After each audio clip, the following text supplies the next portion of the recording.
Hey y'all. Welcome back to Geeking Out. Yeah. Well, right now it's just the two of us. It's Yeah. just Geekin and me, Ricky Z.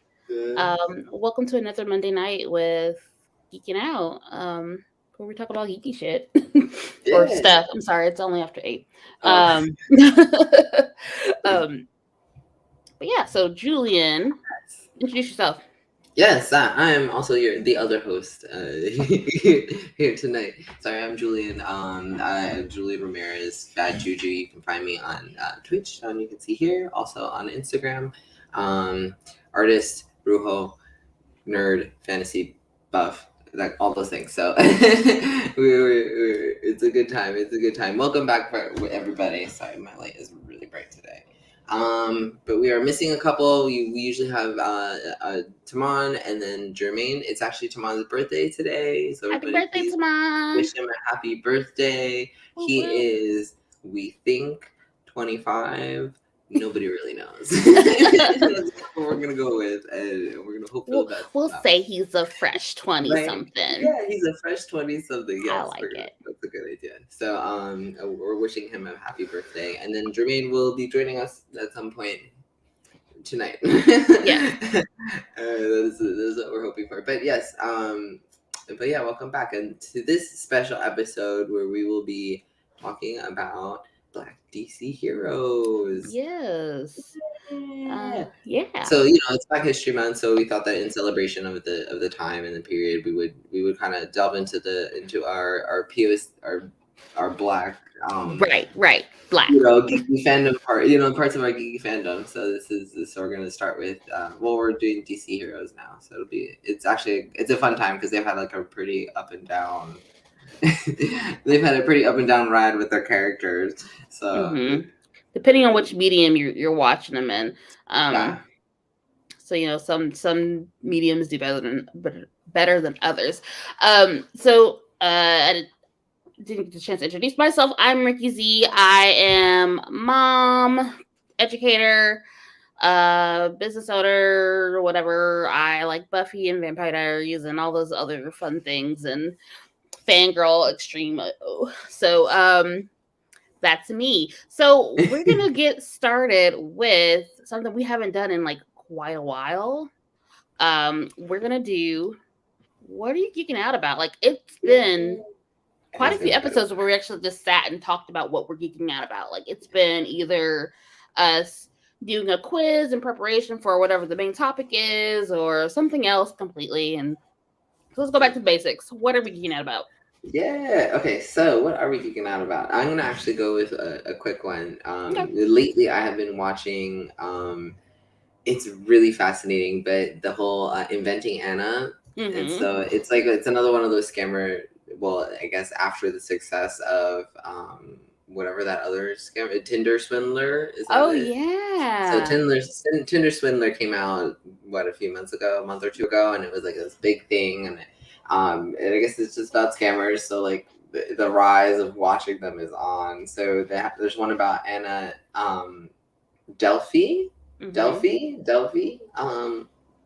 she became a New York socialite, but essentially by lying. You know what I mean? So she ended up like running in circles with the elite. Essentially by lying and things, but she kind of had a dream, I guess, and she was just trying to make it happen. So I can see, I don't know, it's just really interesting how this story unfolds, but and it's a little bit cooler because it's a real life story. So it's like, oh, this bitch, she was real. She actually did not all of these things, the dramatizations, but right. You know what I mean? She still tricked a few and was able to like really make her way into like the inner circle elite ring of like the New York scene. Power to her. Ooh, yeah. I have not gotten into any of the new Netflix stuff yet. Like I haven't seen season 2 of Cheer yet. I haven't watched Inventing Anna. I haven't seen Tinder Swindler. That's kind of a tongue tie. Yeah, that one's a hard one. Like I think I mentioned this last week. Like I literally don't watch Netflix enough to warrant for me to have it, but like my kids watch it more than I do. So No, because they have some really good like kid content on there. So what They was do. Yeah, like Centaur World. Like Claire, my daughter and my son, they like to watch Centaur World, and it has Megan Hilty. So for like you theater fans out there, if you're a theater fan, you know who Megan Hilty is. If you've ever seen the show Smash with Catherine McPhee, that had Megan Hilty. She's blonde and beautiful, and she kind of looks like, when you dress her up just right, she looks like Marilyn Monroe. So she's voiced in that one, as well as Renee Goldberry, who played Angelica in Hamilton. Like, Okay. yeah, so like great voices that are singing songs in this cartoon off of Netflix. Yeah, Like, we're here for it. yeah, like it's enough for me to like be interested. It piqued my interest a little bit just to see who was singing, because the kids love it. Yeah. So how's the soundtrack feel? The soundtrack is funny. It's like your goofy Cartoon Network type music. Okay. Or it's talking about the things that's happening around the plot, but like the things that are in the plot are just goofy and weird. So like it's funny. So it's a cute little show. I like it. That's fine. Yeah, but I'm not exactly geeking out about that. I am right. I need to finish up Euphoria. The season finale just happened. Just aired last night. I need to get into the show. I hear it's wild. Very wild, and like I can't keep my eyes away. Like, granted, like I've been able to have some restraint. Like, so these shows that like are going back to the whole like coming out once a week. Mm-hmm. Like, I kind of like being able to like catch up. Yeah, I do like that though. Yeah, to be honest, because I felt like we were just all binging for the longest time, and like, oh yeah, so it's like let's tone it down a little bit. Yeah, and I kind of like being able to like maybe wait. Like, if I miss a week, it's okay because I can always go back, or just like wait a couple weeks and then like watch the rest of them in succession, and that's fine. And then I'm still I want to catch up on some more on Bel-Air. Like, I'm still watching that. And let's see what else is there. I guess there's some other stuff on Peacock that I'll eventually get into, but like there's so much stuff that I have not like been able to sit and watch unless I'm like. Yeah, I feel like sometimes there's almost too much stuff to watch, and it's like, how am I gonna get through all of it? It is too much stuff to watch, and unless I'm like watching it in research for this show, like I don't get to watch like too much stuff just because I'm like, and if I do watch it, it's something to fall asleep to, like something to have on the background. Yeah, I feel like it's just I guess I'm a little bit busier these days. You know, we're coming back off of the pandemic, so I feel like our workloads are just getting a little bit bigger now, and so like trying to do that stuff is a little hard to do as much as it used to. Billy, we haven't heard from you in so long. Welcome back. It's good. See, you listening to stuff dropping 100. Yeah. Yes.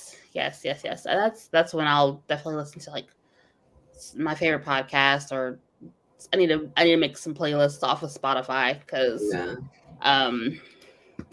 right now it's just like random things that we've just kind of picked up based on other music that we've liked. And so although sometimes I like that though. I do enjoy when so at night is when I'll kind of do it. I'll let YouTube kind of just go and play whatever you're gonna play, and do whatever happens.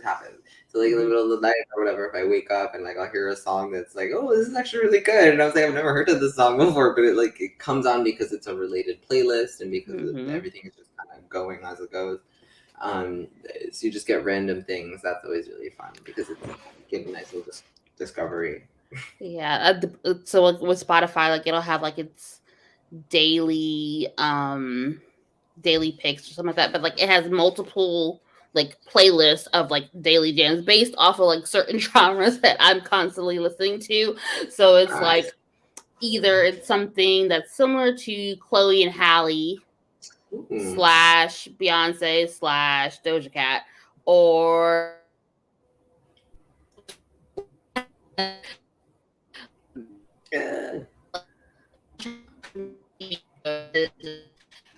and if like my kids are in the car, like it's lots of Disney stuff too, so don't judge. I I got a little bit of breakup, but I definitely heard Disney in there Yes. for the kids.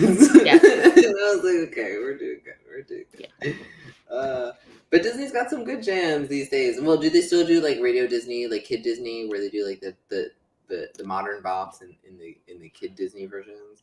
Oh God, they still do Kids Bop. Oh my God. Is that or was it Kids Bops? Is that what it is? Kids Bop. So like Disney would have its Disney Channel stars do its do renditions of like other Disney songs like from the movies, Yeah. and then there's Kids Bop. Okay. Kids Bop is not Disney related, but Kids Bop is awful.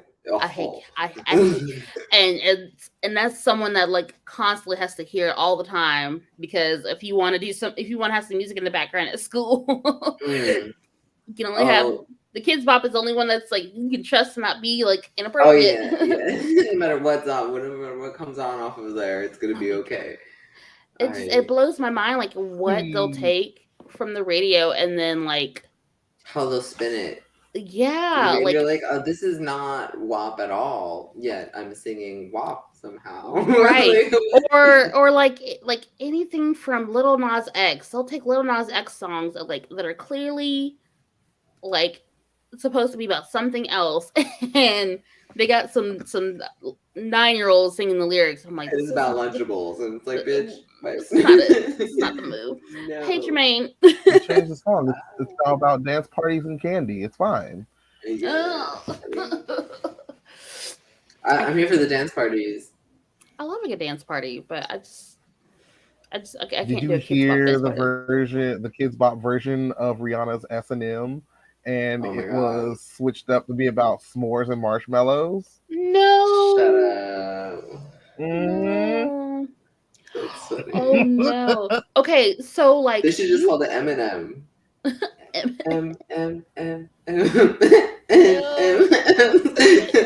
No. Okay, so back when you remember her song "Rude Boy"? Yeah. So like I jokingly created lyrics for "Rude Boy" as if Kids Bop was going to do it. I pray to God that's never actually a thing. I don't know. Look, I had to go like somewhere deep in the recesses of my Facebook memories to find the lyrics. I was gonna say, did you post these anywhere? Stay away from Rihanna's discography, please. Anything beyond that first album is a no-go. You can't do that. Mm-hmm. See, that's why if I were a teacher of an elementary school, they would never hear music that happened after 1985. Right. Oh, no. Although that makes sense. It's time for silent reading. Everyone, get out your books. And today, but my kids are in pre-K. They can't read yet. And the Spinners. But my kids can't read. They can't drop everything and read. We're gonna be singing patty cake for the rest of the day. Look, we'll sing some ABCs now. Don't hate. And somebody with her buttons. What was it? Miss Mary Mac? No, man, that's why we have Jack Hartman. So like, okay, so side note, like there is this musician called Jack Hartman, and he makes all the educational songs that you could ever want. He's this older white guy with glasses, looks like somebody's like grandpa that's trying to be cool, and he gets down, he jams. Like push come to shove, I'll play some Jack Hartman in a heartbeat for the kids. For the kids. Mm-hmm. Jack love the kids. Jack Hartman loves the kids. That's all I know. Oh well, I have never heard of him. We'll probably have actually. But you might have. That it's him. Kind of thing. You might have, but yes, that's what I'll take that. I'll take Jack Hartman singing about ABCs and rhyming words, and I want to hear Jack Hartman like start his song, and then they break it up in the middle with a little remix. Oh, that'd be fun. Missy on the background with a Missy on the background. Jack Hartman, if you're singing this, do that, please. Jack Hartman featuring Missy Elliott. Yes, I'm here for it. Yes. Look, he's all up on. Look, thank you, Billy. We got a link and everything. Look, if you. Okay, so Jermaine, so do you want us to go to commercial and then get started, or what you want to do? All right, we can do that. We can do that because, or do you want to hear the story? I want to hear the story. The story of how I got so late. Ooh, this is a story of how I was born. She was like, "Oh, well, then let's go." Okay, I'm so ready. I turn on the computer, right? I'm like, "Oh, the alarm goes off. It's 3:30. Time to start setting up." I get everything set up. I'm like, let me turn on the computer, turn on my Wi-Fi. Woo. Mm-hmm. Go back in the room, play some Pokemon, let everything warm up, come back in, and it's shut down. And it's doing update. No, And I'm like, okay, that's fine. I'll give you like a couple of like I'll give you a couple of minutes. I'm early anyway. So I leave and come back. I'm like, okay, it should be done by now. Let me go restart the computer. I restart it, and it's like, updating still. Hold on, wait, restarting. Don't touch the computer. Yeah, I had to like install the updates, and then it's like you have to restart in order to make for updates to take effect. So then you restart, and then it's like has to this computer load some said, more. "Do not turn off the computer. It will restart several times." I'm like, what you mean several times? Also, what computer do you have? What is this? What is this that you are updating? This Lenovo ThinkPad. Right? I don't know. It got a taste of the internet, and it said, "Oh, they're reading. Let me just update myself. I gotta come from like." Oh, bitch. Oh, bitch, Billy. You just let him. I'm mad about it. Billy Berserker said, Jermaine, you really shouldn't try to stream for your Windows 95 machine. Not Windows 95. Right? Oh, no. You might as well have NT. My pain. I can't even come back from that. Your monitor has a whole ass behind. Oh, my goodness. That's how old the computer is. Did you dial into this connection? AOL. Still using MSN online. I'm like, it should be finished by 5, but then it wasn't. And I was like, you know what? Everybody just start without me. I'm just going to start. So then I went through and I looked at how much like percentage it was at. It was at 12%. I was like, So I turned all the internets off. Then it got mad at me. Oh no, you done pissed off the computer. No. Turned itself off. It didn't just go, fine, I guess I won't update. No. It said fine. Windows 95, no. So then I turned it back on, and then it's like, hold on, let me undo all the changes I made. No. Golly. Did you just upgrade to Windows 10? Is that what just happened?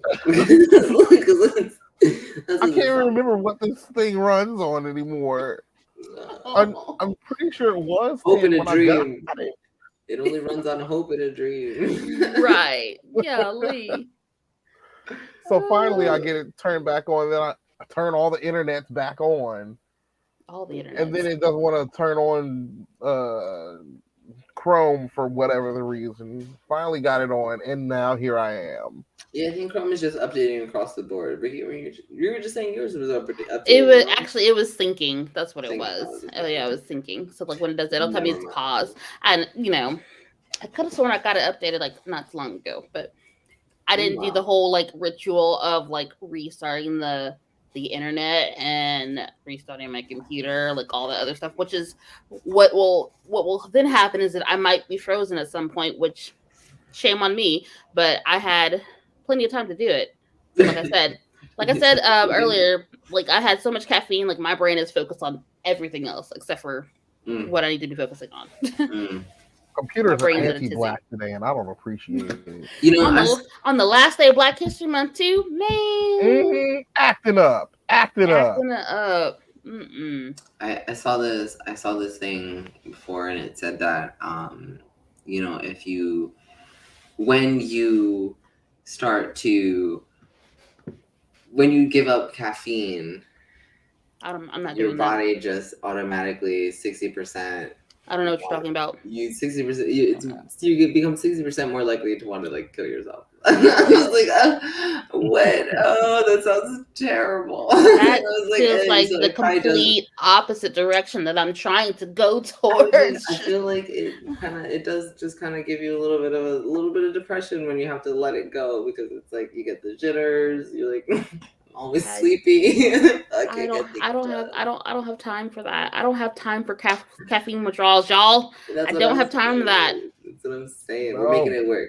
Just live in it. Just live in the Ricky's caffeine life these days. Like intravenously. Like honestly, at this point, like that's how I survive. Like, that's what would do it, Billy. Like honestly,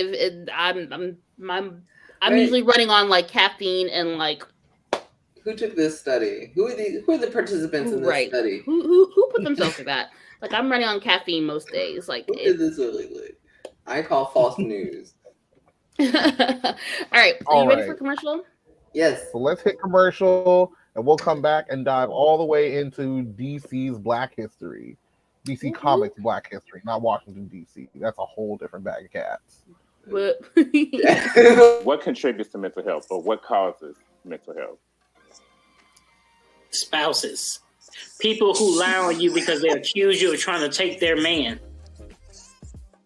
Whoa. Okay, that was real specific. Wow. Criteria. That was personal.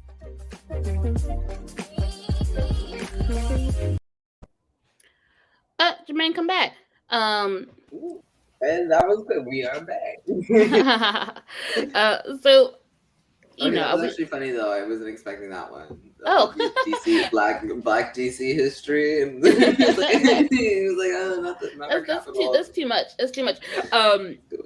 So that was commercial for No Clue, which is produced by Ricky Z Media, which comes back tomorrow at 7:15 p.m. Eastern Standard Time.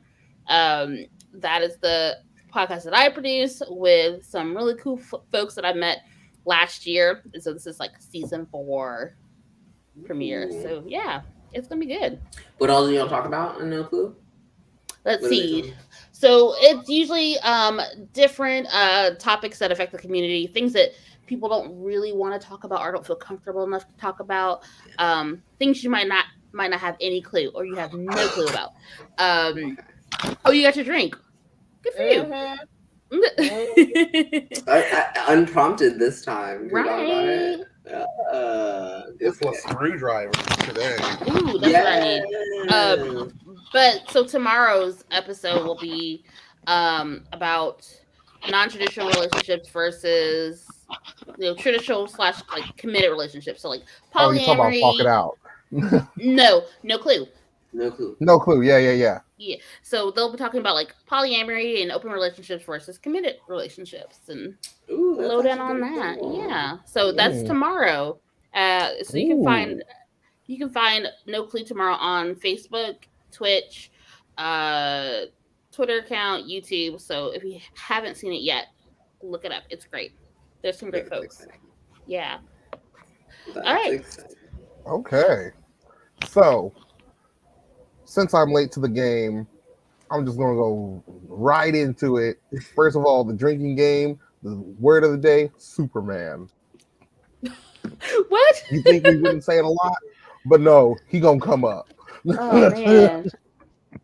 Okay. So there it is. Superman. Okay, so start us off. DC Comics has a history of mostly having white characters. DC Comics history starts with the first superhero, Superman, way back in 1938. Oh, right. After that, we have Batman in 39, Wonder Woman in 1940, Green Lantern in 40 as well. Aquaman in 43, the Flash in 45, the Justice League or Justice Society in 46 or 52 or some junk. Like, it's so many characters. Mm-hmm.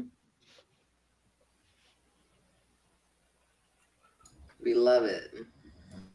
Oh, are you seeing something? What'd you see? Oh. Shazam is a Superman. Billy Okay. says Shazam is a Superman knockoff. Lots of knockoffs back in the day when the lawyers got involved.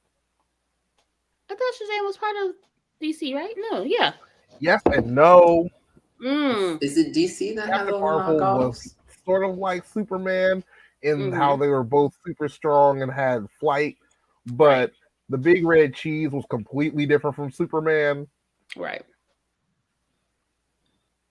Yeah. I mean, there's the whole like, I'm really a kid, and whenever I say Shazam, I turn into this. Oh no!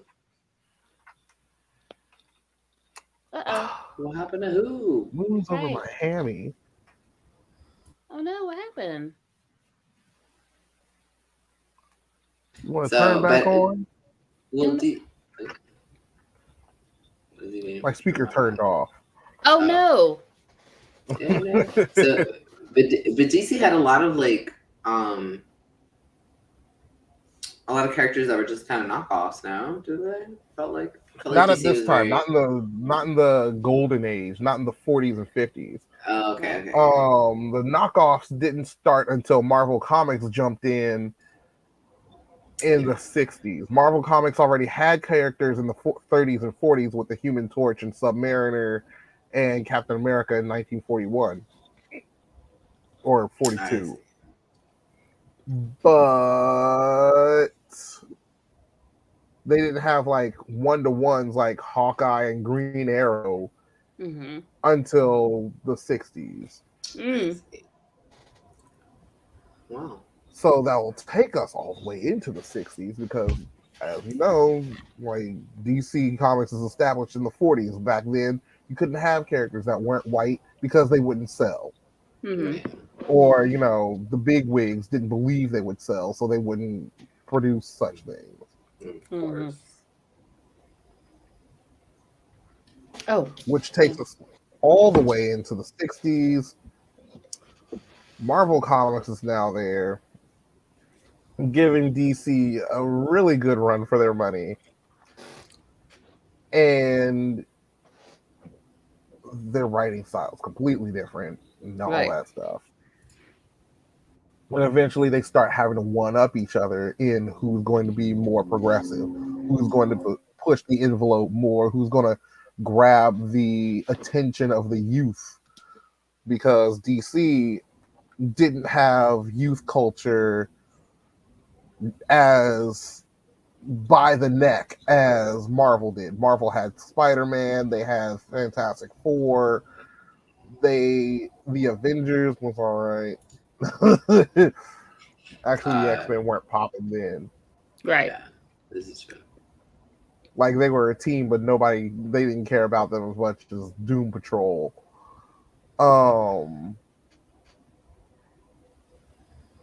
it was still like their one-to-one teams were sort of getting whooped on. The Fantastic Four is scads more popular and more beloved than DC's Challengers of the Unknown, which is basically the same thing, but nobody cares about the Challengers of the Unknown. Who? Exactly. I don't even know who they are. Like, bitch, what? Look, so someone that is not like a comic book fan, as in like watching the comic books as much as I am like watching the other like forms of mediums with those comic book characters. Yeah, I'm like, who? I don't know who that is. Go ahead. The Challengers of the Unknown are like a group of 4 adventurer like white guys that go to random planets and stuff, just like the Fantastic Four, and just fight crazy junk. Or just go on weirdo adventures across the world. Just like the Fantastic Four. But the Fantastic Four is fantastic. But also Also. Yeah, Black Hawk, the Blackhawks. That's another comic book that belonged to not Disney, DC, and just faded out of the series. The Black Hawk was like a pilot team from the World War II.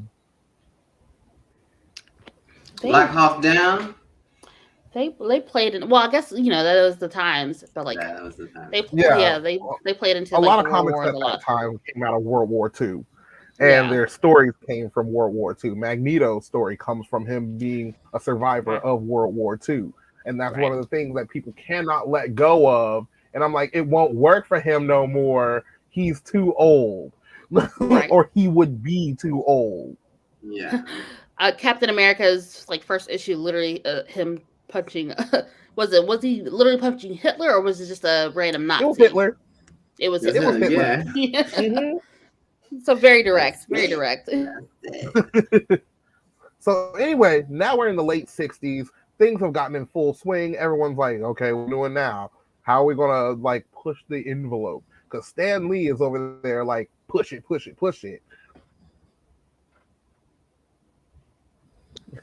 Hey! Congratulations. Billy said, hey, nothing wrong with us old fucks. Look at 50 coming up this year. All right, Billy. Good for you, sir. Still young at heart. See, that's right. 50 isn't bad, but you can't be 100 years old threatening everybody with magnetic powers. This is true. This is true. Mutant powers are like muscles. They eventually wear out.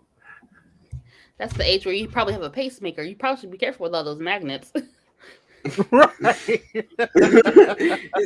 He's like, I do shit wrong. My whole heart's gonna go on. It's gonna lose the fucking pace. That's it. He's a Peter too. So now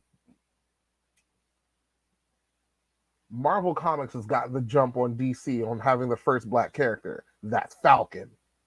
Falcon debuts in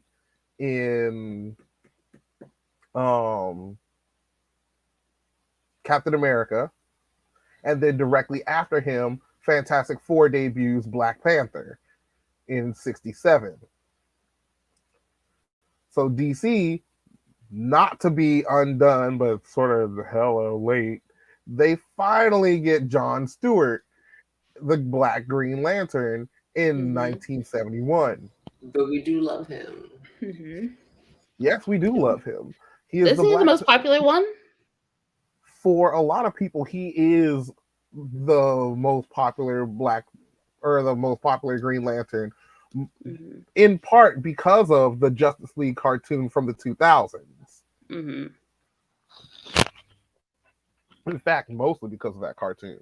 Because until that cartoon, everybody thought of Green Lantern as Hal Jordan, just the white guy, just always that one, even though there are like 14 Green Lanterns. Right. Right. Ooh, go ahead. So we have Jon Stewart debuting in 1971. The 70s was like the time to bring out all of your ethnic characters. Like from the 30s to the late 60s, it was just white kids everywhere. And then the civil rights movement goes down, and comic writers and creators go, we can finally do this. Like reportedly, Stan Lee wanted to make Spider-Man a black kid from the jump. Yeah, I remember. Yeah. But the publisher was like, no, that'll never sell. That'll never make money. He instead was the first character that they instead clothed from head to toe to kind of to get around that. So it's like, no, we can't make him black, but technically he could be anybody. He could be anyone. He certainly he could definitely not be white either, because nobody could know. He's entirely covered from head to toe. So he was also the first one that they did that to give that treatment, I guess, to maybe bridge that gap that they weren't allowed to. Isn't Spider-Man like Jewish coded? He is Jewish coded because he comes from Queens. He says a lot of Jewish things. A lot of the things that he and his aunt do are very like Jewish. Yes, 70s was blaxploitation. So yes, you're right. Yeah, and the Native American characters too. I also see that they did a lot of like. Oh no. Native American installments of so here we go. Because if you look at some of those early like drawings of those early black characters, black like comic book characters, they all look like, especially the women, they all look like versions of Foxy Brown back then, like Pam Grier. Blaxploitation to the max. Foxy Brown and Pam Grier everywhere, and that's where we get Vixen. Mm-hmm. Yes. I was gonna say, but don't we have her? Yes, we do. Yes. So Vixen debuts in 1981, a whole 10 years later. Right.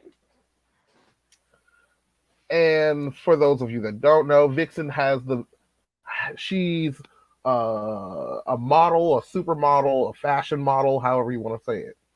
Mm-hmm. And she is the heir.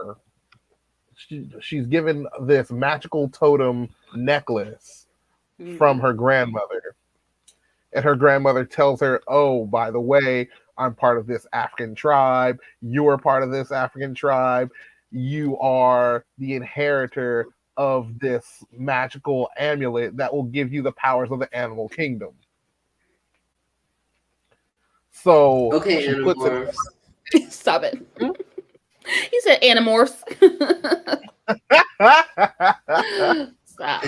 Stop. I would love that power though. I loved the animorphs, so yes. So she puts it on, and as she touches it, she is imbued with the power of whichever animal spirit she wishes for a limited amount of time. It's giving so like I hate to make the comparison, but like it's gonna have to happen. It's gonna come up because of like the alignment of the characters between the two different franchises. So like Vixen is giving me Storm / Black Panther in a way. Yes, but more to the point, more specifically, she's more like Beast Boy, but without shape shifting. That's true. Because both of them can only do one animal at a time. Mm-hmm. Well, until recently, where power creep just came up because everybody has to have powers that can almost rival Superman. So now she can use like multiple animals at once. Ooh. What an observation, Billy. What an observation. I mean, it's true.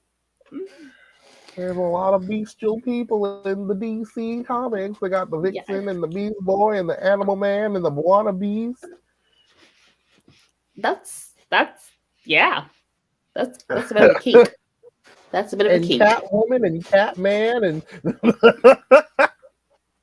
wow. Okay. Fun fact, Catman just looks like Batman, but with his colors swapped in orange. Yeah, Catman is a funny one. I like that one though. Let me Google. I want to go ahead. Yeah, we were talking about him for something. Hold up, I gotta see this. I swear we were talking about him for something for Geeking Out, maybe, wasn't it? We brought up a Catman, and we were just like, "Who is this?" We had to like Google him. I remember talking about it. So. Oh, it was for something. Yeah, we did Google him. I remember for something. It was one of the other shows. We might have been talking about Catwoman, perchance. and then Catman might have been brought up in the middle of that because I was like, I know these pictures. We've seen this before. And it might have just been honestly the fact that he looks just like Batman, only he's Catman. I'm still like I'm kind of reeling off of this picture right here of like him sitting in bed, like licking his hand. Like, yeah, what is that about? I cannot. It's so very. It's so Michelle Pfeiffer. Yeah, that's what it is. That's what it is. But mine is Michelle's like badassery, I guess. Bad. Catman's got issues. He's got litter issues. But anyway, also in the 70s, so we had Jon Stewart, and then we had before Vixen, we have the debut of Nubia in 1976 or 1977. Nubia, this bitch.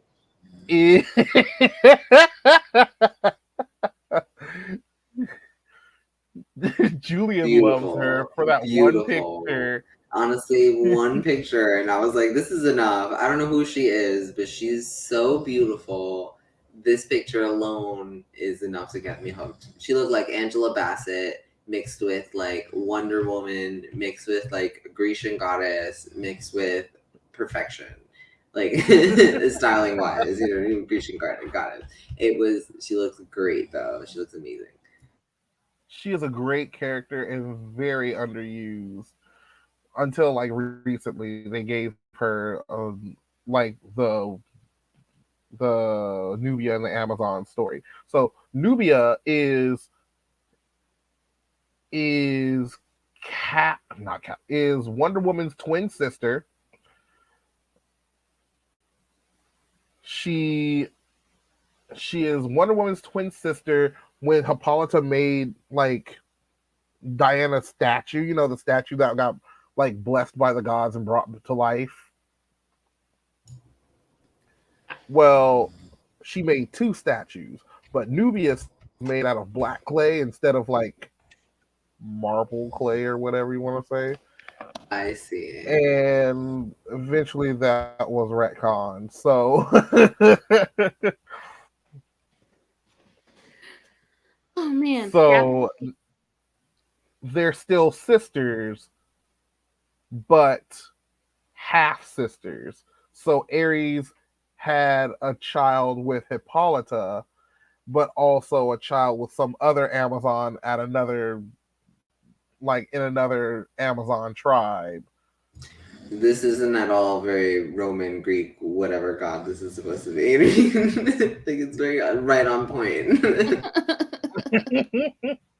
So they were both born at the same time, but to different tribes with the same dad. Because messy.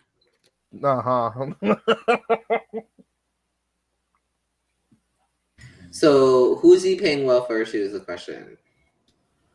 Child support. Nobody. It's Ares. He don't pay nothing to nobody. He's like, I don't pay to any of these damn children. It must be nice to be some kind of Greek god. Because in real life, ain't nobody get away with that. Pulling some serious Zeus, man. Because he was a deadbeat just like too. your daddy. Just like. But we love Nubia. Hippolyta like seals him in Tartarus, and she's like, "You'll never get out." And he's like, "I will," and eventually he finds a way out, and blah blah blah. But after Nubia she comes from it's not Bonamigdal. That's where Artemis comes from. But anyway, Nubia goes to challenge Diana because she's like, she claims to be Wonder Woman, but I am the Wonder Woman. I was raised for this. So she challenges Diana, and they super match for every blow, every feat, whatever. And then Hippolyta's like, no, you cannot kill her. She's your sister. And eventually they come to terms, and they're like, oh, well, if you're my sister, then woo-woo, let's go, sis. And they just, from then on, they're like straight up sisters. Right. But we never... right? I don't know, because that was me and my brother. We'd still try and kill each other. It would still be a death match. Billy says, okay, you mentioned retcon. Now you have to mention how many times DC and Marvel have pushed the reset button. Right, bitch. No. Okay. In the last how many DC years? On reset button number 7. Mm. Marvel That's what the everyone. And that was in the reset battle world thing. But it was a soft reset. It was not a complete reset. DC reset their entire multiverse and streamlined everything into one thing in like 1984. That was Crisis on Infinite Earths. So they took all those alternate realities, all those alternate worlds that they had developed over the years. They're just like, nah, get rid of them all. We only have one Earth. All the stories take place on one Earth. And that was in 1984, and they restarted the entire series, the entire everything. So everybody that had been introduced has to be reintroduced. Superman has to be we have to reintroduce his character and get rid of half the powers he had. Aye. Wonder Woman, have to reintroduce her. Batman, for some reason, he's still sort of the same. I don't know how they would never change Batman. Always Batman. They will never change Batman. DC will hold on to Batman to dear life. Oh, they will only give him a black coloration, and then of course he's not even like Batman. Well, recently there have been 2 people that have taken over for the role. Well, no, there are more black people in the Bat family now, because up until like 10 years ago, it was white. White and McWhite whites. Like so many white people. And now there's Cassandra Cain's Asian. She's Chinese. But also they have the Signal. He's like new.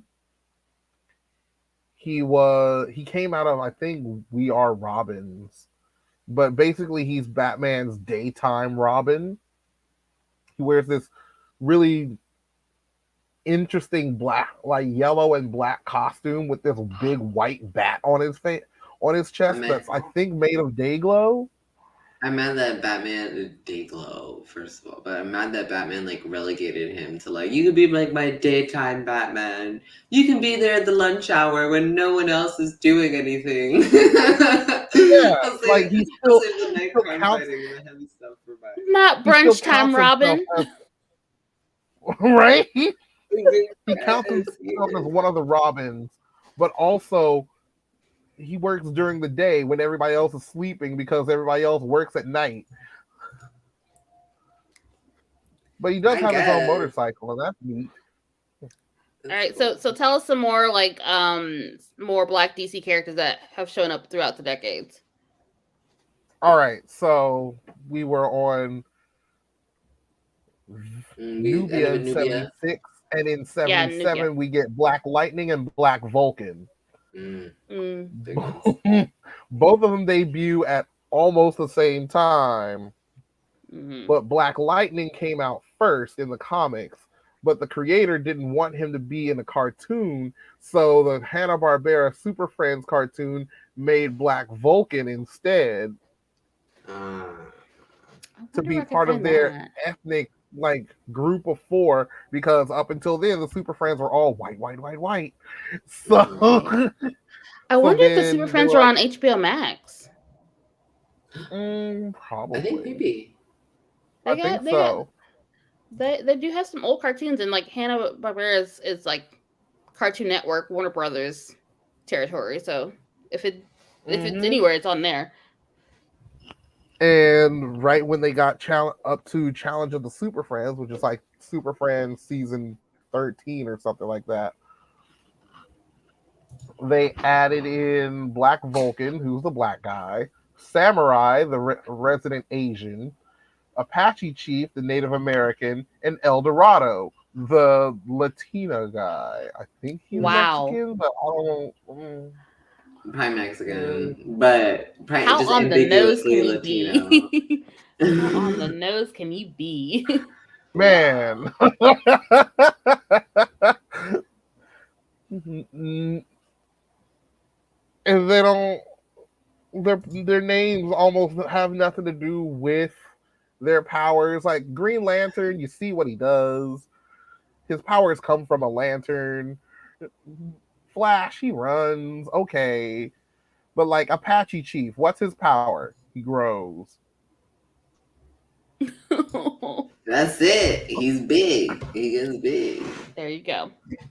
Black Vulcan. Why is he that used to bother me as a kid? I'm like, what's his last name? Black what? Black what? Like Black Voltage? No, Vulcan. He's like the Vulcan, But he uses lightning. What? Why is he Spock? Yo, honestly though, I think that's kind of why they were just doing some of these. They were just trying to reel in certain, certain demographics, obviously, without care for practicality, I guess. I don't know. Well, we can say that. They were trying to give representation, and it was pretty all right, but like... That's cute. It seems performative, though. You know what I mean? It's like, oh, let's give him a character. Let's name it something funny, like the Chiefs or the Patriots or whatever the fuck. Wait, wait? So I'm looking. So like I'm like completely not doing what I'm supposed to be doing, and looking on the HBO Max right now, like under their DC category. Oh, there is Super Friends. Super Friends is on here. Mm-hmm. And Steel. Talk about Steel real quick. I don't know Steel. Oh, Steel. Okay, Steel came about in I want to say the 80s. No, he came in the 90s. Mm-hmm. So Steel is basically Black Iron Man. Okay. But like he got money? He used to work for Lex Luthor, I believe. He lives in suicide slums because of course he does. Death of Superman. And when Superman dies, everyone take a drink. Pour one out for him. Steel makes a suit of armor and takes to the streets with his like not enchanted hammer, but he's more of a sci-fi. He has this like this tacked out sledgehammer that he uses. But he still has Superman's big S on his chest, which eventually becomes known like is for Steel and not Superman. Oh, okay. So the man of Steel. Pour it out, golly, Julie. Okay, but so Billy, like that's exactly what I was about to mention, though, because like I'm looking at it right now. Like we don't talk about that movie. We don't. But I want to talk about it because like that's what I'm looking at right now. Like I'm tempted to watch it tonight. Shaq had a movie, a DC. Shaq's at least like 2-3 movies, but no, like there's one Steel like he plays Steel. He's Steel. Okay, it's back in '97. Like I'm looking at it right now. Oh my jeez, I probably didn't see this movie. Sadly, I never seen this one because it sounds like something I would have seen. Shaquille O'Neal as a superhero. It went to the theaters. Even it was an expensive movie, and it was on HBO for the longest time. Well, it's on HBO Max. Bitch. Adding that to the watch list. Let me see some stills from this bitch. Oh my god, I did see this movie. See? No. We don't talk about that movie. We don't talk about Kazam. Shaquille O'Neal never had a movie career. Because Kazam is the only one like I actually know about. Like I've never seen Steel, so like I know Kazam. Like it's in the back of my head. Like it's also like young. It's kind of like. Yeah, like that's a young one. Like, cause like Kazam is like Shaquille O'Neal, like well into his basketball career. But like, I know we're not talking about it. I'm just saying it's on my watch list now, and it's been found for me. It's been found. Actually, when I was a kid, I think I liked Steel. I can't remember. But at the I feel like time, as a kid I did. superhero movies weren't really as prevalent as they are now. You don't have, like, you didn't have like good ones like we have now. You just got what you got, and that's it. Yeah. And black people, for the longest time, I don't know what this is, but we could not have a superhero movie that just played like a superhero movie. Like, it was always a superhero comedy. Blank Man, that was comedy. Meteor Man, that was a comedy. Yeah. And Blade isn't really a hero. He's more like an anti-hero. Yeah, something like that. Yeah, but still, it was more comedy than it was superhero. It was more satire and farce. I see. And even Steel wasn't that great, but at least Steel played it straight. And so did Blade. Blade and Steel were the first ones that actually played it like, oh, you're a hero. Not like, oh, he's a superhero. Stop it. Okay, but like I'm letting you know right now, like Super Friends is about to be a comfort show. Like I'm about to throw this over on afterwards. Yeah. Oh, go for it. Taking it way back.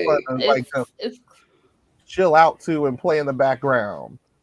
Like, this is something that I would have like watched as a kid, staying up super late at night. When you watch those super duper old cartoons on Cartoon Network, what it was like, Hong Kong Phooey and like, what's it? The kid and the dog. What's his name? The kid and the dog. Davy and Goliath. No.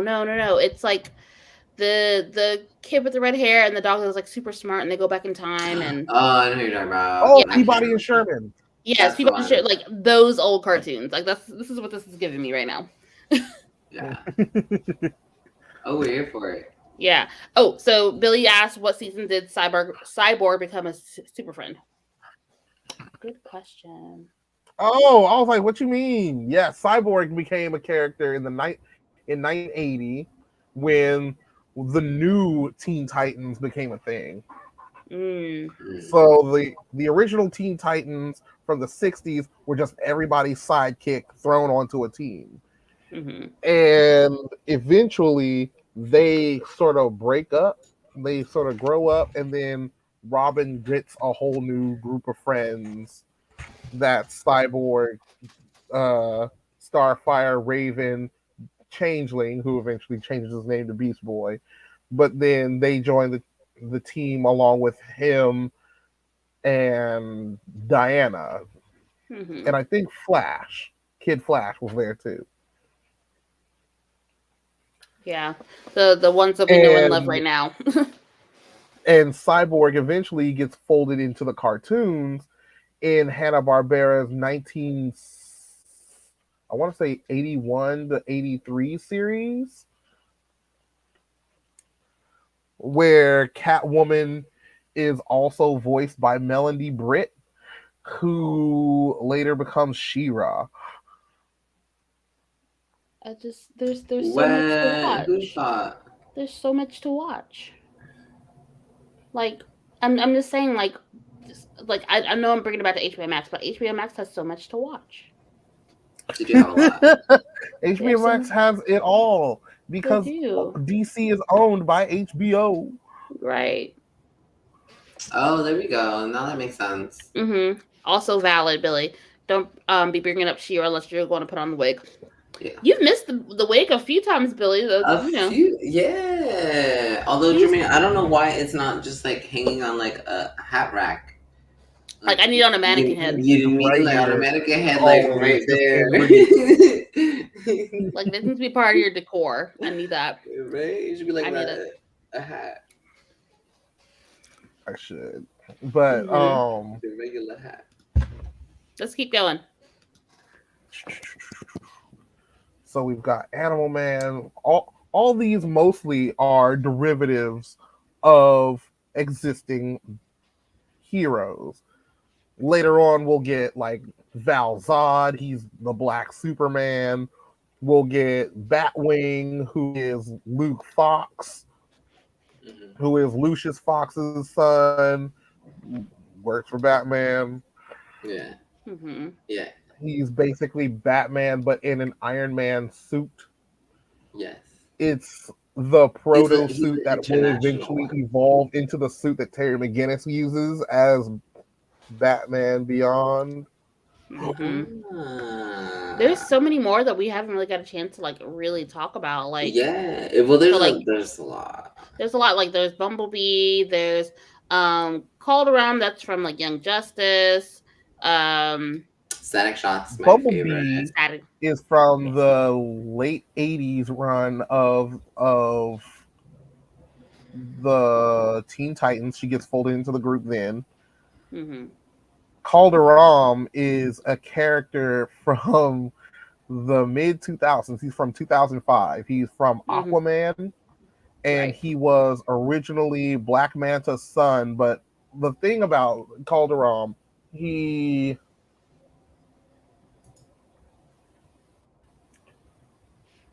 so Black Manta specifically, he was always black. Black Manta was always black and was created way back in the 60s. I forgot about Black Manta because he's not a hero. But his original name, his original story is he's a guy from Louisiana who like got attacked by an Atlantean or whatever. He became a pirate, and then he started doing submarine junk. And then he was like, okay, I'm going to become the scourge of the seas. These seas belong to me, not to Aquaman, because Aquaman like beat me up once. And his name is Carl Durham. CarlDurham. Stop it. Now Calderon. Yeah. Okay. I see. I use that. That's hilarious. They get really creative sometimes. They got so creative. They put so much effort in. They really trip me up here. They love to treat their POC characters with such love, you know. So eventually they change him up after the Crisis on Infinite Earths, and then Infinite Crisis, and then Final Crisis, and he comes back after Final Crisis. By the way, each crisis restarts the world. Like, it restarts the universe. Okay, so can we talk about Amanda Waller, please? Ooh, Amanda Waller. The Wall. Okay, Amanda Waller is basically like the short, angry, black Nick Fury from DC Comics.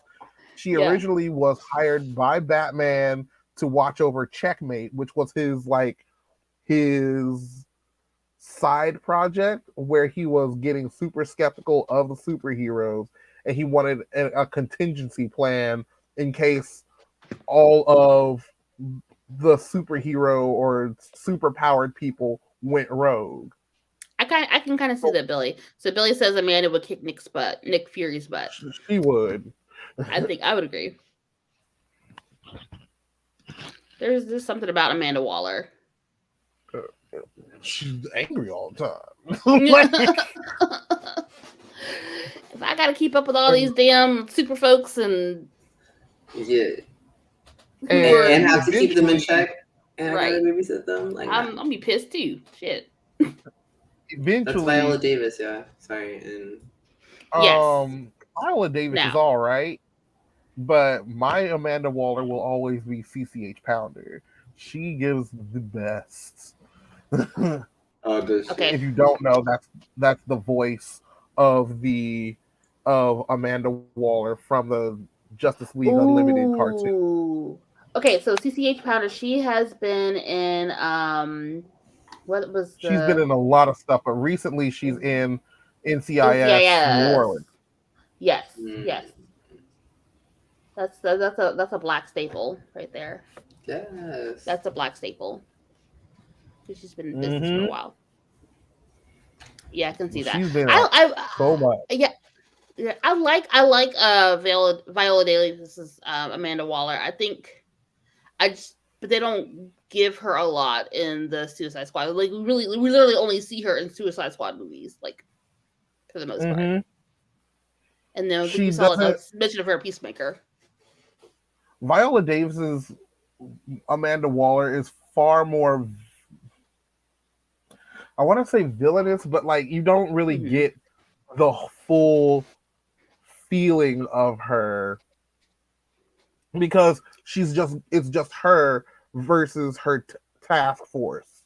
You know, normally the strength of Amanda Waller, the fun of Amanda Waller is when she's squaring off against Batman, when those two are trying to one up each other all the time.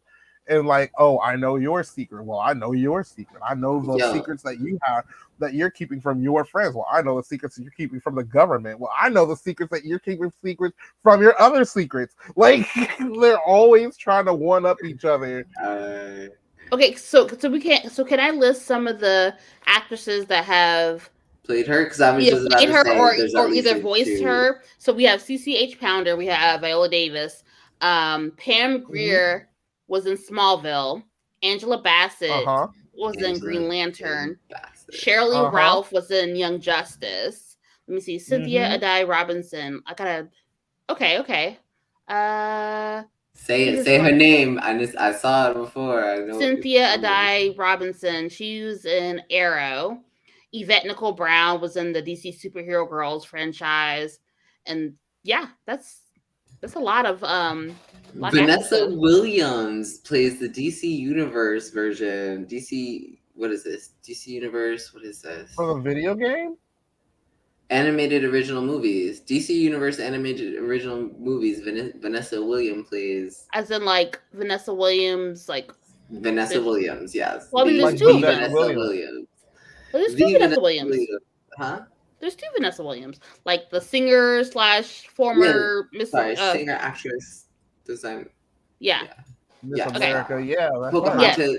Yes, Pocahontas Vanessa Williams. Yes. That's the one. She also does a voice for her. I love her. That's why. Yes. Absolutely. I adore that lady. I saw her live actually, like in one of her like more recent tours, where she does her songs that she kind of does like the best of Vanessa Williams. It was phenomenal. I have to say.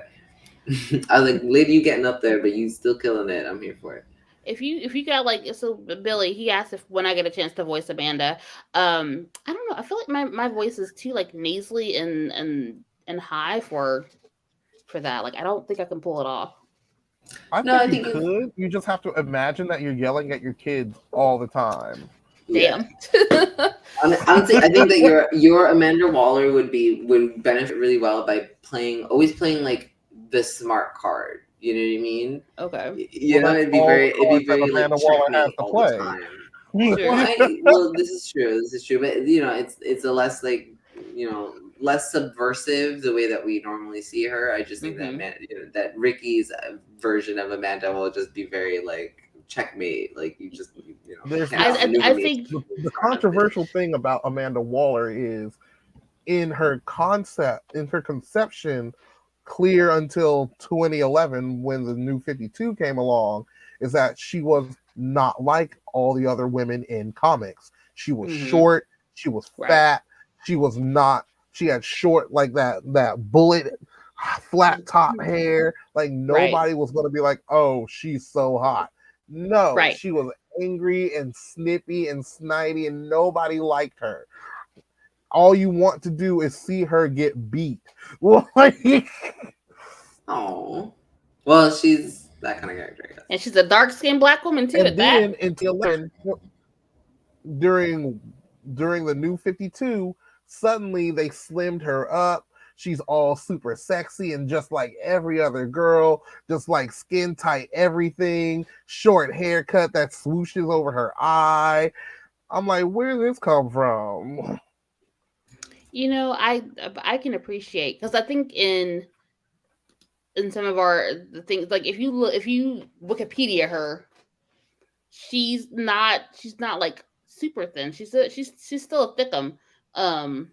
but like they're not playing into the I'm a sexy superhero task force. Honestly, I do like that though, because you know what I mean. We, especially in comics, you know, we get very not great body image ideas. Right. You know what I mean? So it's like it's nice to see people who aren't all perfectly fit like all the time, like being main characters. Switching up and changing up, surely but slowly. One of the things that I used to have an issue with, like, yeah, everybody in comics is mostly has like the ideal body. I get that, especially if you've been an adventurer and you're fighting crime all the time. You're going to be working out all the time, so your body is going to be right. But the one that gets me are like when you read X-Men and someone has like their powers debut for the first time as teenagers, and they like blow their shirts off or whatever. They're like, and they've already got like the pecs and the abs and everything. I'm like, how? You're 14. Calm down. Right. I don't know many 14-year-olds that are that ripped and shit. You're like, bitch. So before we wrap things up, because it's almost time for us to call it a night. Yeah, so sorry. Static Shock. Oh, Static. Yes, let's talk. So one of the best things about DC. So DC has a habit of acquiring other comic book characters or acquiring other comic book companies. They acquired Fawcett Comics, they acquired Wildstorm, and they acquired, well, Milestone was sort of an imprint of theirs. But Milestone Comics was a comic book company started in 1992 by Dwayne McDuffie. Is that his name? Yeah. And he created this comic book universe solely to have black superheroes. And in this comic universe, he created Icon, which is basically Black Superman, but like he's also hundreds of years old. Rocket, his sidekick, she has the power to produce force fields and stuff. And Static, who is this little boy from like almost Detroit that gets caught up in a gang fight, and everybody gets superpowers, and he gains the powers of electromagnetic, like, zappies. And his mom sent him to Bel Air to live with his auntie and uncle. Stop it. No, sir. Stop. Stop. I'm sorry, I forgot what episode we were on.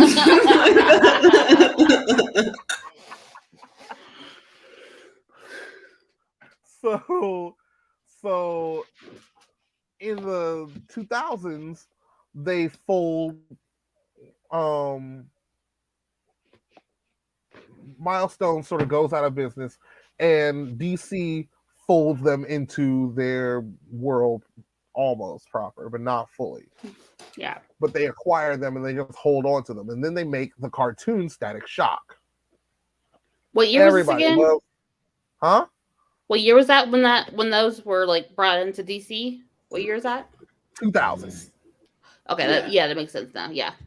2000 and 2004, I think that one. Yeah. So Milestone lives it sort of lives on its own until 97. So from 92 to 97, and then it sort of buckles under the pressure. Dwayne pitches Static Shock all around, and DC still sort of helps them because DC's funding him. Like they're sliding him money under the table, but they're still like, you still work for us. Rude. And Static Shock goes over really well as a cartoon. It lives from 2001 to 2004. And it introduces a whole new, like, it deals with so many issues that Black kids deal with, or just youth in general deal with, that a lot other comics weren't talking about or wouldn't talk about. Like you wouldn't really get the discussion of being like a black teenager in Spider-Man unless you go to Miles Morales. Actually, no, they dealt with it with Hobie Brown when what you don't know. Side note, skirt. In the 80s, they introduced Hobie Brown and Robbie Brown, Robbie Robertson's like nephew, Hobie, who was in a gang and all that stuff, but he wanted to undo the gang stuff that he was fighting, and he was working for Tombstone, but he couldn't let the gang know that he was fighting against them and messing their stuff up, so he took on the persona of the Prowler. And Spidey ended up helping him get out of it and everything, and then he stopped doing crimes as the Prowler and just started doing superhero stuff as the Prowler. Mm-hmm. Fast forward 20 years, and now the Prowler is Miles Morales' uncle. Right. Okay. Yeah. Okay. I remember that now. Yes. Yeah. There's lots of stuff. There's so much we could probably discuss. Yeah.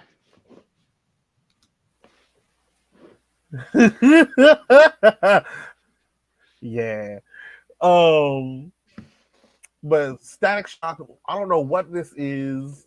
I don't know what's going on. It's like this secret thing, but like Static Shock eventually folds into the DC Comics proper, and then Black Lightning ends up being his mentor. Mm-hmm. So now Black Lightning is teaching Static, but also Black Lightning's daughters, Thunder and Lightning, who both inherited his electric powers. Mm-hmm. So like black people just go with electric powers like all the time. Like even Storm, like I wonder why that is. Like, why is that? I don't know. Like it's like some subconscious thing. Like we always get electric power. Right. Like the at least the major ones mainstream as far as beyond the comic books. Am I the only one? No, I thought it was me. Okay, Ricky, we love you. sound really crazy right now. Turned into a robot. Hardcore. And I was just like, is this me? Amanda's voice mod is on yo. That's it. She's ready. Not Amanda's voice mod. She's ready to take over Amanda Waller because I think the moment that you were saying about your internet has come. It was good. Oh, we're having all kinds of sound difficulties at the moment. All right, well, let's wrap this up. Now, DC has gone full-blown, and we have so many black characters, so many fun new characters to explore, though I still feel like if they're going to go into movies, they should explore the black characters that exist, rather than being like, oh, we have Black Superman. We're going to do a movie about Black Superman. It's going to be Kal-El, but black. No, we don't need a Black Superman. We have Icon. Do a movie about Icon. Do a movie about Black Lightning. Do a movie about, I don't know. Oh, and then they have Naomi. Yeah, that's kind of the issue that they're having right now. Trying to like make these reiteration of these. You have Julian over here loving it. Stop. No, like you have like this iteration of these characters. You already have a library of stuff. I'm gonna make a highlight of this. Leave me alone. Ricky, I'm so sorry. You sound okay. So it sounds like you're drunk. So you're like, so they have a library of stuff. But like you sound, I don't know. It's hilarious though. But okay, so I think what Ricky's trying to say is that yes, they have a whole catalog of other heroes that they can be using. Why do we keep getting like the black? You know, why are we getting the knockoff versions? Bitch, like we got plenty of those throughout the years. We don't need them. I know, Ricky. I felt that. Oh, somebody said Superman. Somebody wrote Superman.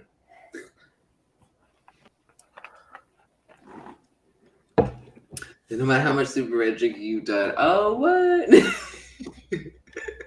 She does sound drunk though. This is so funny. Hiya. But yeah, we have Naomi coming out. I have heard nothing about that one. Naomi, okay. Let me explain this real quick, and then we're gonna go. Naomi is a character created by Brian Michael Bendis in 2019. It was a 6-issue miniseries made about a black girl that was an alien abandoned in this small town where nothing super happens, and she has an obsession with Superman.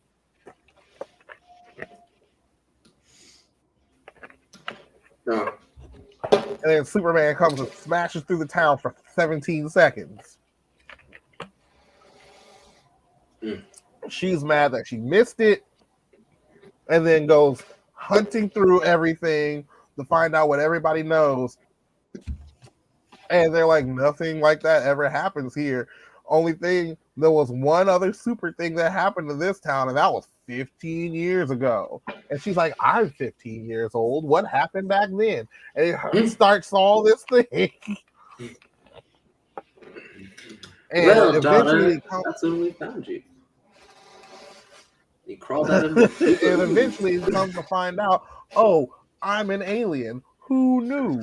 I have powers. What? Where am I from? I don't know. They don't know. They were trying to find stuff out. But they find all this out in 6 issues. 6 issues. So then DC, and then she doesn't even get a superhero costume or a superhero persona until around the time of her 3rd issue comes out. And it's not even in her own book. She gets it in Teen Titans, where she has a crossover with them. Tomatoes. And then she thinks, and then the series ends, and we never hear from her again until the CW decides they're going to do a series about her, and they're going to expand her 6-issue miniseries into 26 episodes. So essentially what they wanted was somebody with nothing to start with so they could make up whatever the fuck they want. Yeah, but the whole point of adapting a story, there's no way to successfully expand a 6-issue story into 22 hours. Yeah. She has no villains of her own. Her villains are the mystery of her past. She has no feats of her own, no story arcs to speak of aside from who am I?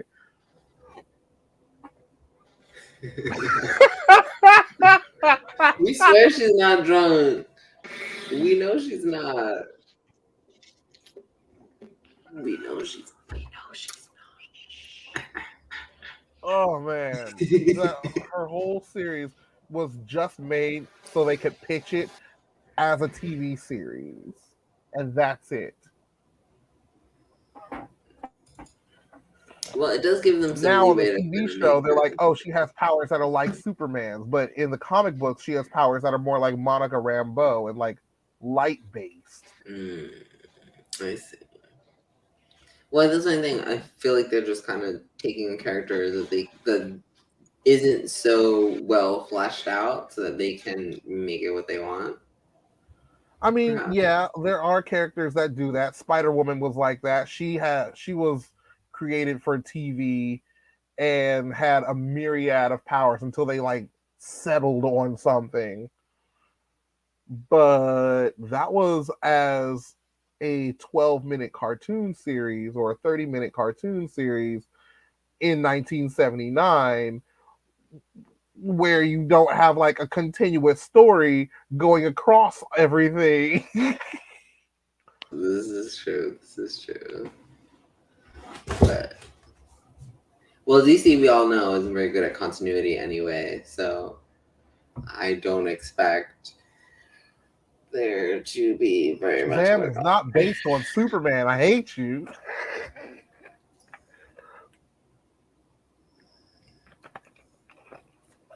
Oh, that's what they tried to pull, and that's what DC Comics pulled on Fawcett Comics to sue them into the ground because they were mad because Captain Marvel comics were selling better than Superman comics. Captain Marvel Family was selling better than Superman comics or Action Comics, and they're like, well, he's clearly plagiarism because he's just like Superman. They both have super strength, and they're both white guys in capes, and they both can fly, and they both work for newspapers.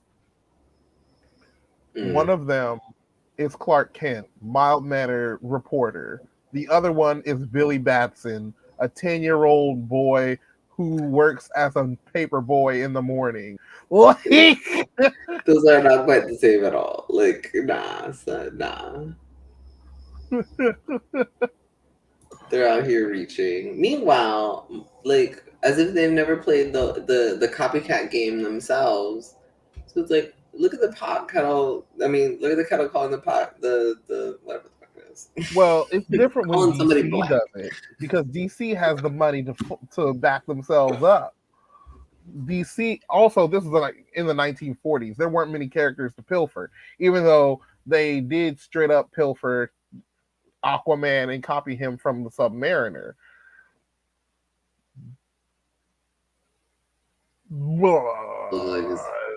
It did not. Does it? Not. Maybe. In the comic, even? Ooh, the reaches. Billy, in the movie it does. In the movie it kind of does. Oh, I see. Yeah. Okay. Now they sort of made them the same, but like not. Also, Superman is an alien, and Captain Marvel gets his powers from magic, from a magic wizard. That's where I get my powers from. Tiger. Hello. Isn't that the source of everyone's powers? No, just me. He gets what? Nothing. No, don't worry about it. Continue, sorry. All right. Well, that's all the time we have today to explore the grand zones of Black history in Marvel Comics. Who was your favorite character? Who have we not gotten a chance to touch on and talk about? And who do you want to see in a movie? We want to hear from you all. So go into our Facebook and Twitters and all the stuff. Go into the comment section and tell us all the things.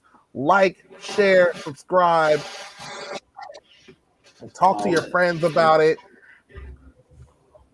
Talk to us about it. Whichever. You can find Julian at Bad Juju on Twitter, on where? On Aside Twitch from Twitter and Facebook? And Instagram, Twitch as well. I do.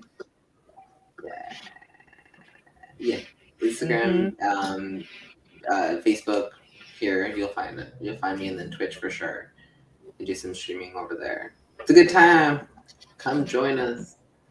Billy says, thank you all for the info. Oh, for all the info, Jermaine. I do appreciate a good comic book geeking. You're so welcome. I love doing this.